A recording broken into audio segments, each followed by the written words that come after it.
Bonjour à tous, bonjour. J'ai suivi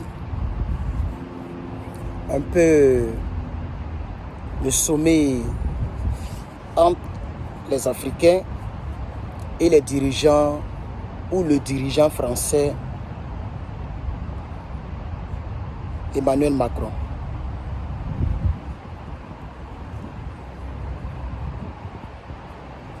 Je n'ai pas aimé le sommet. Je n'ai pas aimé ça. C'est pourquoi d'ailleurs vous allez voir que j'ai pris assez de temps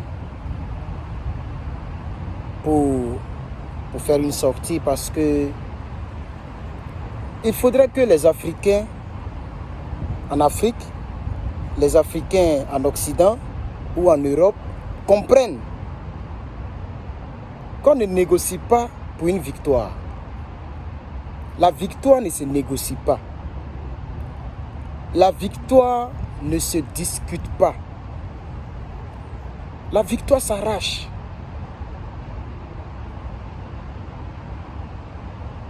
Ils peuvent vous dire ce que vous voulez entendre.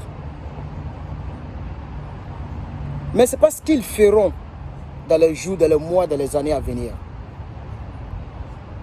Tous les propos que j'ai entendus par quelques nègres qui ont été triés sous le volet, en quête de, comme l'a dit Semi Keba, en quête de, je sais pas, de visibilité, de notoriété ou je ne sais pas quoi, sont venus pour parler avec Emmanuel Macron. Personnellement, je n'ai pas aimé même le sommet en lui-même.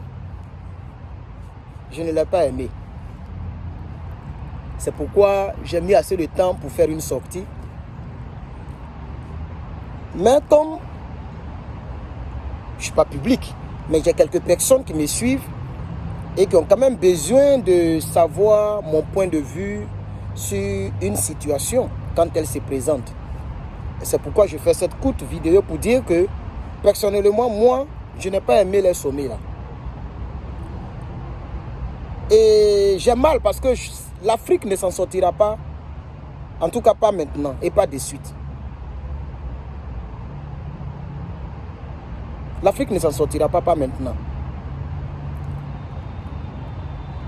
Je ne parlerai pas du sommet, de ce qui s'est passé dans le sommet, ni de ce que le président Macron a dit, ou de ce que les autres ont dit.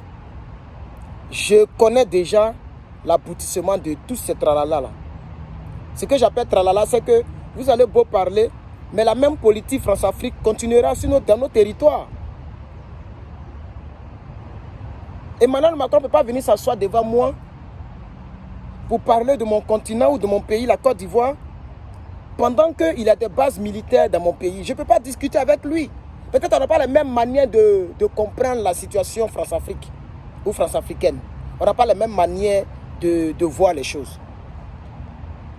Même s'il m'invite, Herman, viens discuter avec moi. Je sais que ça peut donner non.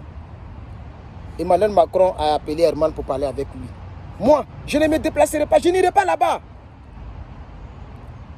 Ce n'est pas possible qu'il enlève d'abord l'armée française en Côte d'Ivoire. Des chars. Est-ce que vous pouvez vous imaginer qu'il y a plus de 300 chars? Moi, mais j'ai dit trop peu. Plus de 300 chars. Seulement dans 43e Bima. Des armeries que vous ne pouvez même pas vous imaginer. Que même l'armée ivoirienne n'a pas. Donc l'armée française en Côte d'Ivoire est plus armée que l'armée locale, que l'armée du pays. Et puis, n'en parlons pas, et le franc CFA. Moi, c'est pourquoi quand je finis mes cours, je finis le boulot, j'ai ma journée, je m'assois en bas de mon arbre, le vent me souffle, je regarde, je ris et puis je passe. Je prie Dieu que je puisse avoir ma nationalité américaine très rapidement. Et puis c'est bon. Parce que vraiment, je ne sais pas si les Africains et moi, on a la même manière de comprendre et de voir les choses. On n'a pas la même manière de voir les choses. C'est dommage. C'est dommage. On ne discute pas avec la France. On ne discute pas avec le colon. Comme le disait le président Laurent Gbagbo, c'est comme ça les colons nous ont eu. Quand ils frappaient un côté, l'autre côté dit ça ne nous concerne pas. Quand ils frappaient un côté, l'autre côté dit ça ne nous concerne pas. Et c'est comme ça, peu à peu, le colon nous a eu. Donc aujourd'hui, moi je crois et je pense que les Africains ne doivent même pas perdre leur temps à faire un sommet France-Africain. Pourquoi? Ils sont qui même? C'est eux qui vous nourrissent? Est-ce que c'est eux qui nourrissent les Ivoiriens et les Africains? Pourquoi faire un sommet avec eux?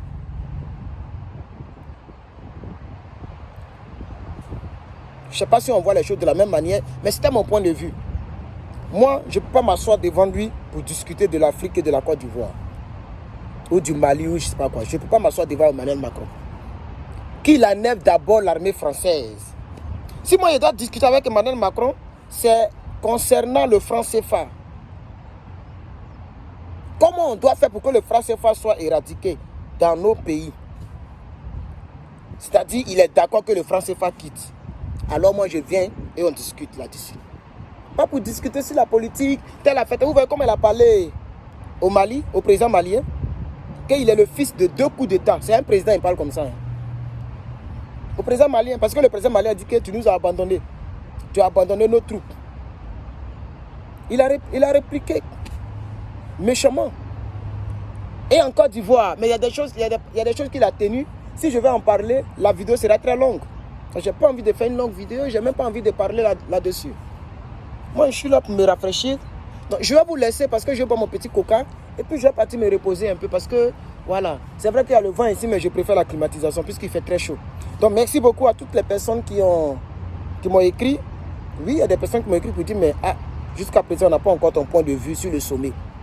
Ça, c'est mon point de vue global. Peut-être le jour où je suis inspiré, je rentrerai en détail dans un direct. Mais mon point de vue global, c'est que on ne doit pas négocier, discuter avec la France. Voilà. Peut-être que vous n'allez pas comprendre, mais peut-être un jour vous allez comprendre. Que Dieu vous bénisse, que Dieu bénisse les Africains. Je vous remercie.